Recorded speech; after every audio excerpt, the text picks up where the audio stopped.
Designers often rely on a standard set of objects across their designs, but recreating these objects with each new design is time-consuming and often results in inconsistencies.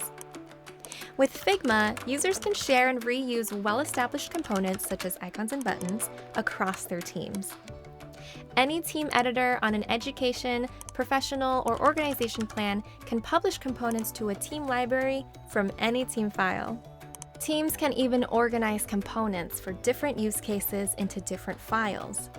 Once published, any team members can use these components by going to the Assets panel, clicking on the book icon, and turning on the library. And if a component needs to be updated, you don't need to search for and update every instance. Simply make your change to the published main component, and everyone else will be able to review the changes and update the instances in their own files. Design more efficiently and consistently with team libraries in Figma.